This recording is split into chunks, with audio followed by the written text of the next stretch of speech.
Assalamu alaikum, bienvenue à toi dans ce nouvel épisode du podcast Maman Guideuse, le podcast qui t'aide à lier ta mission de maman à ta mission spirituelle. Ça fait extrêmement longtemps que je n'ai pas pris de micro, finalement toute seule. Donc les derniers épisodes, c'était enregistré avec mes chères apprenantes que je salue, donc pour les podcasts témoignages. Et subhanallah, ça doit bien faire un an que je n'ai pas fait d'épisode peut-être, ou d'épisodes, oui, je pense, dans le podcast. Alors, alhamdoulilah, il y a quand même du partage de contenu, énormément sur Telegram. Donc, je vous invite vraiment à me rejoindre sur Telegram, sur le canal Telegram Maman Niaiseuse, où je partage énormément. Donc, c'est un peu le contenu finalement similaire au podcast, mais par écrit.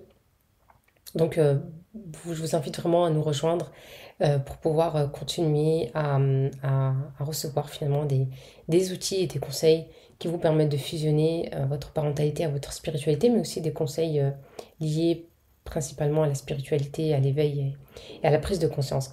Alors aujourd'hui, on va discuter d'un thème qui est fondamental. Je l'avais justement abordé sur Telegram et je me suis dit, bon là, il faut passer au podcast puisqu'il va falloir expliciter un peu plus de choses, clarifier beaucoup plus de choses et je pourrais le faire facilement, on va dire plus aisément à l'oral. J'en profite aussi pour vous souhaiter un bon Ramadan, Ramadan Mubarak Karim, taqabbal Allah minna wa minkum, Allahumma ballighna Ramadan, wa sallimna Ramadan, wa sallimna ilayhi ya Rabbil Alamin. Donc, c'est un sujet qui va être d'ailleurs pertinent pour faire le lien avec Ramadan. C'est un sujet qui impacte notre quotidien de femmes, de parents, d'êtres humains, j'ai envie de dire tout simplement, mais aussi de parents particulièrement. C'est un sujet qui mérite notre attention et qui, j'espère, après ce podcast, sera essentiel pour toi et te permettra d'avoir une réflexion euh, qui sera un peu plus éveillée, on va dire, et qui va te donner envie finalement d'aller explorer tout ça et de voir comment tu mets ça en pratique aujourd'hui dans ton quotidien.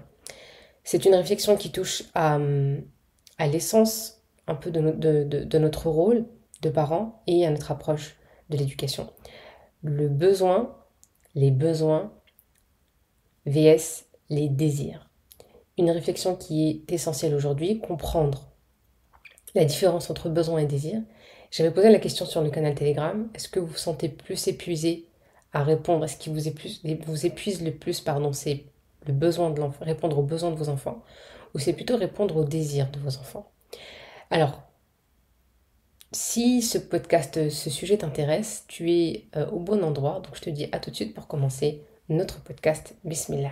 En tant que parents, on a tous cette envie sincère de donner le meilleur à nos enfants. On veut qu'ils soient heureux, en bonne santé, qu'ils soient épanouis. Et dans cette quête, il est normal de vouloir combler leurs désirs. Un jouet, une sortie, un gadget, des baskets, des vêtements, des voyages, etc. Mais qu'est-ce que nos enfants ont réellement besoin?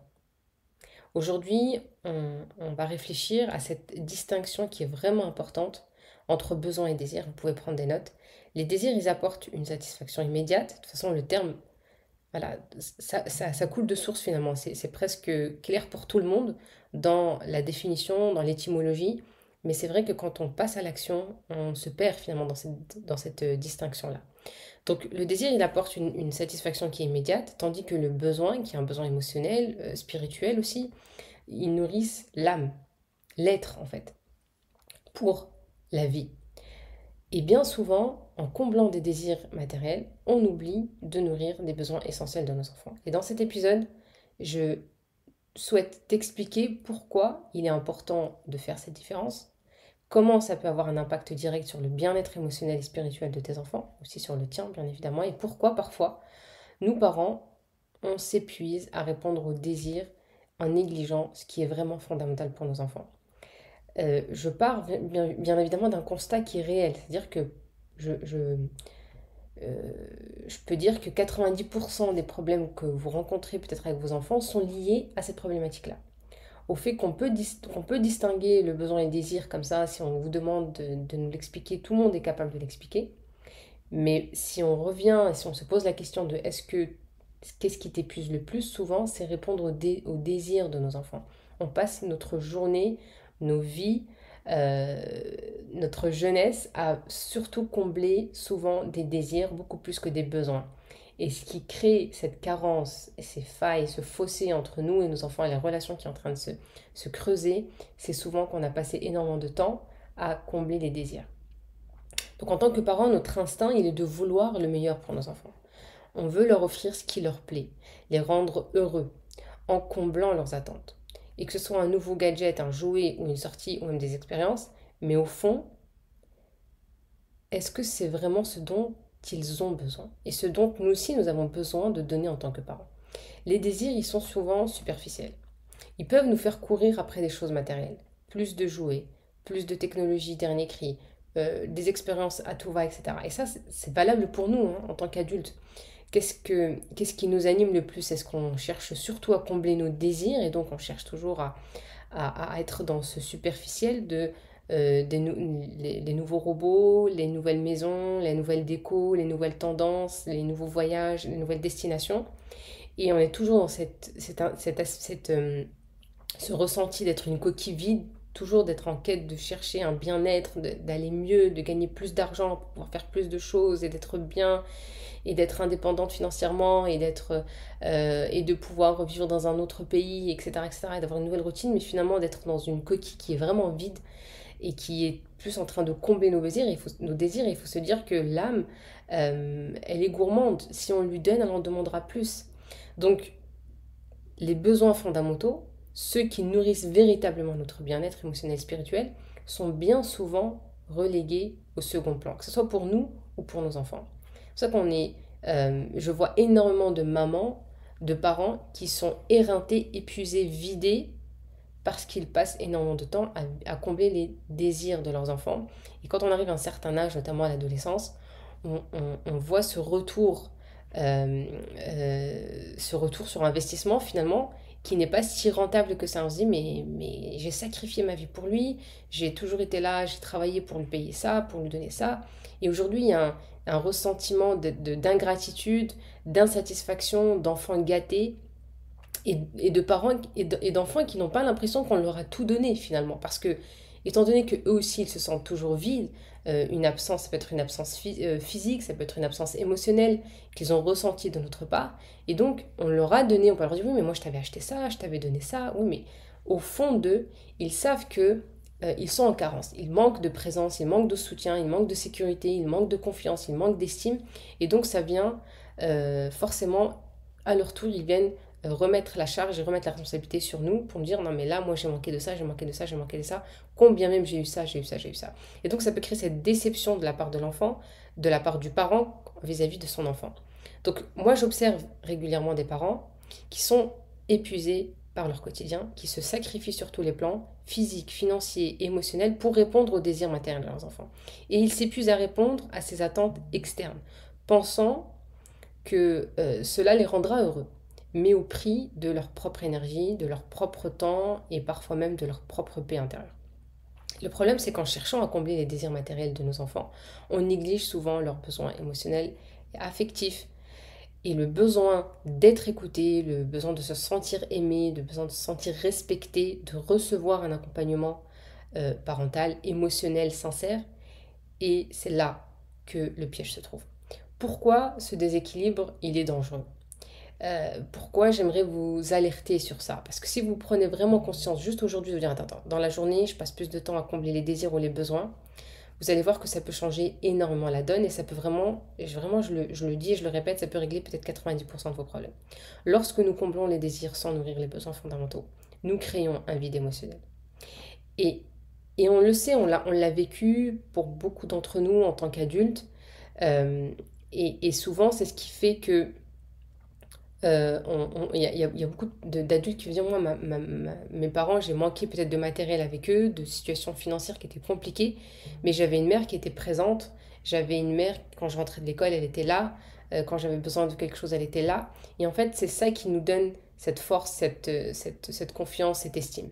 Donc, oui, ils sont comblés matériellement, peut-être beaucoup plus que nous à notre époque, mais ils restent affamés de connexion, d'affection, d'écoute active. Et donc, il faut faire attention, il ne faut pas se tromper de combat, de chemin. On veut donner à nos enfants ce qu'on n'a pas eu. Peut-être qu'on a manqué de certains désirs. Et je pense qu'à l'époque, c'était plus ça. C'était les désirs qui n'étaient pas assez comblés parce que financièrement, les parents ne pouvaient pas combler tous les désirs. Et donc, les désirs étaient limités. Peut-être parfois, beaucoup ne s'autorisaient pas à avoir des désirs comparé à d'autres, au vu de la situation financière, au vu des sacrifices qu'on voyait chez les papas qui étaient ouvriers, etc. Et donc, de ce fait, on a voulu inconsciemment combler ce besoin à travers nos enfants. Et là, c'est là où on se perd, parce qu'on passe à côté de quelque chose de primordial, c'est-à-dire qu'on va surgâter nos enfants, combler nos enfants matériellement, et on va créer encore plus de carences vis-à-vis de ça. Donc, ils vont rester affamés. Euh, et un enfant qui est comblé de choses matérielles mais qui ne reçoit pas d'affection suffisamment, de présence authentique, grandira avec un vide intérieur qui pourra se traduire par de la frustration, euh, du mal-être, voire une quête incessante de plus de choses matérielles. Des enfants qui sont toujours en vie de plus.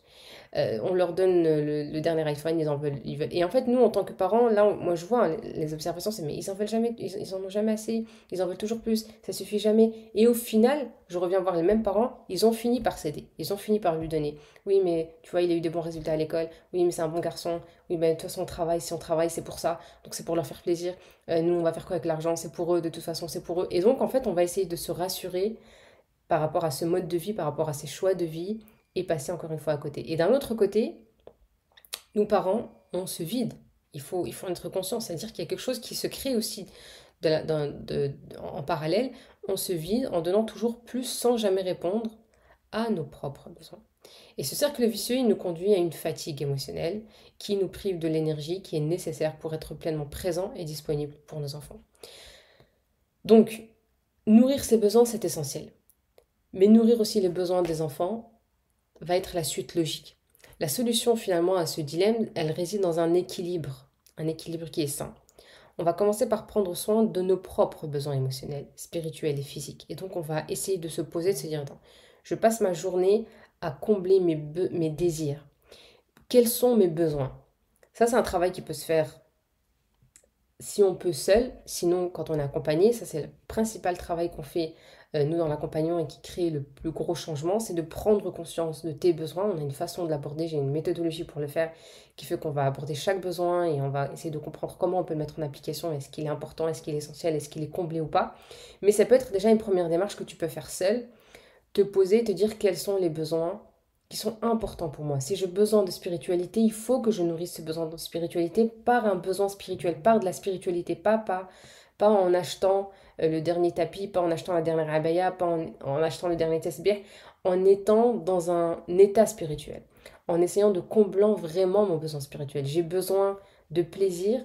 Comment je comble ce plaisir par des choses réelles? Est-ce que c'est des moments? Est-ce que c'est des partages? Est-ce que c'est des échanges? Est-ce que c'est le fait de donner quelque chose, d'être dans le don de ma propre personne, dans du bénévolat?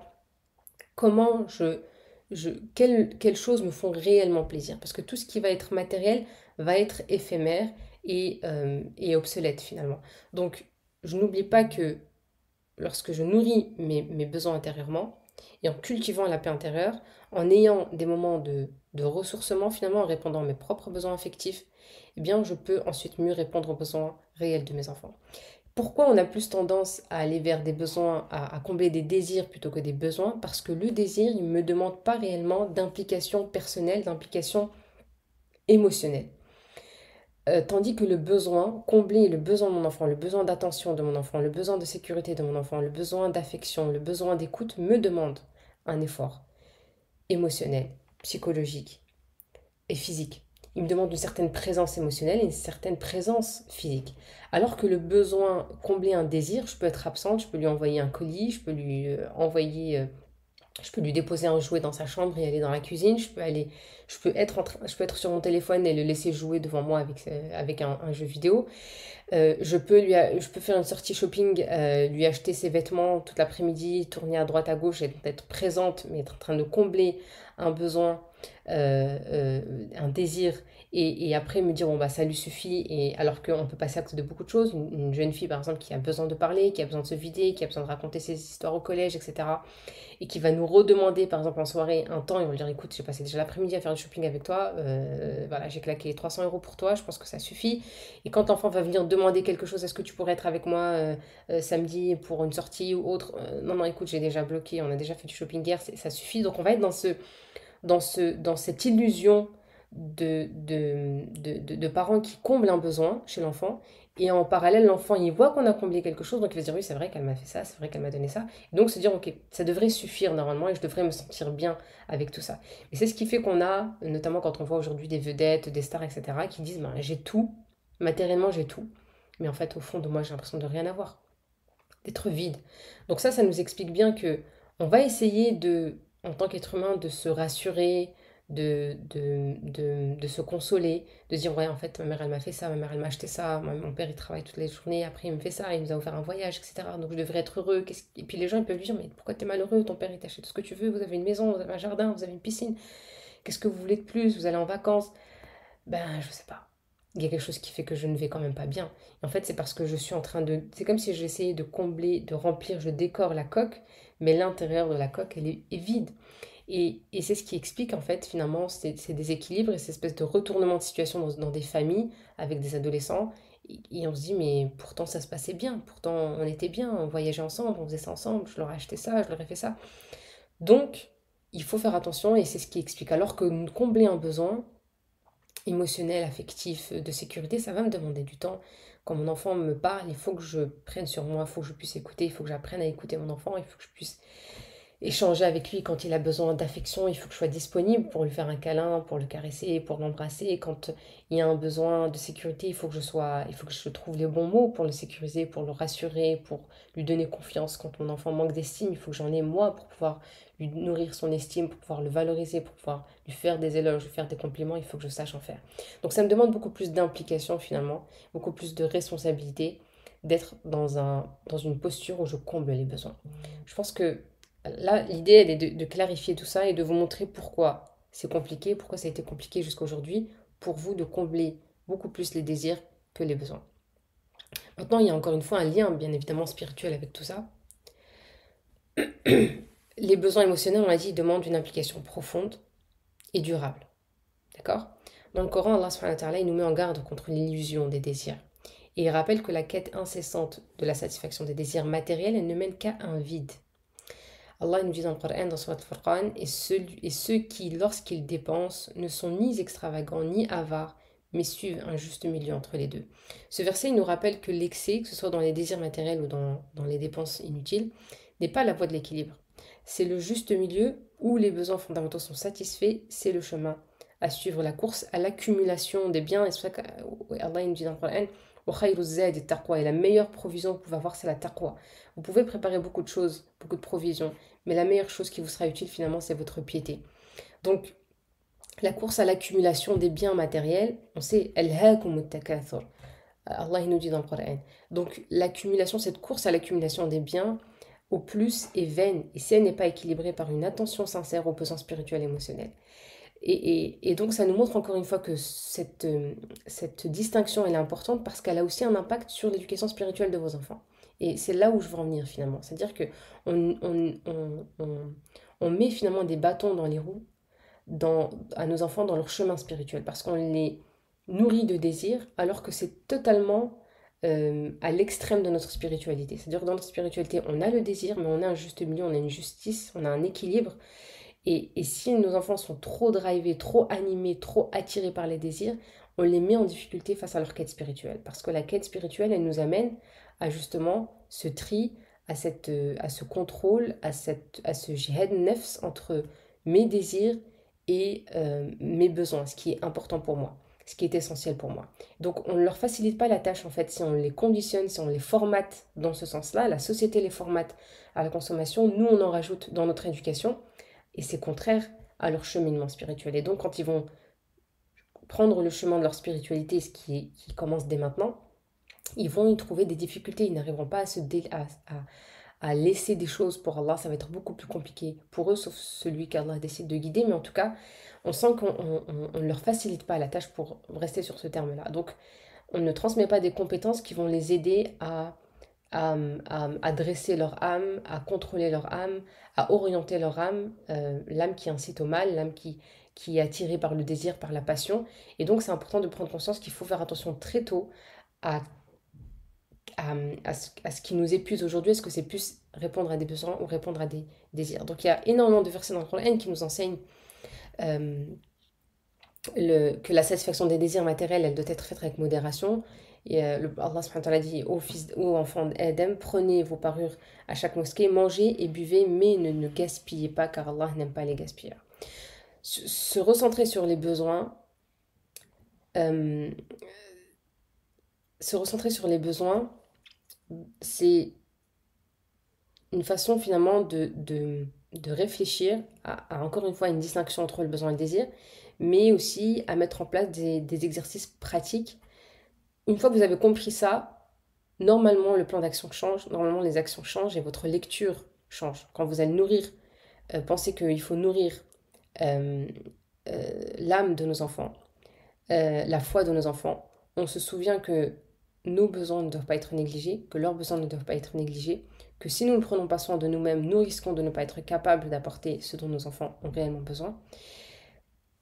Donc c'est un peu la finalité finalement de ce podcast pour ne pas être très longue. Je pense qu'on a abordé le sujet un peu en long large. J'ai essayé de vous donner des exemples concrets, de vous expliquer que il y a un lien énorme et très subtil avec l'éducation spirituelle qui va être mise en place et le chemin spirituel que notre enfant va prendre de façon autonome. C'est surtout ça, c'est quand l'enfant va devenir adolescent. Donc je vais finir par quelques conseils en espérant que cette réflexion, Inch'Allah, elle vous aidera à voir où se trouve le véritable équilibre. Donc nourrir les besoins, nourrir les désirs, oui, mais pas au détriment des besoins. Et il vaut mieux s'épuiser, faire un effort. Et encore une fois, on voit bien que ce qui perdure et ce qui est solide et ce qui est stable me demande un effort, me demande de prendre mes responsabilités.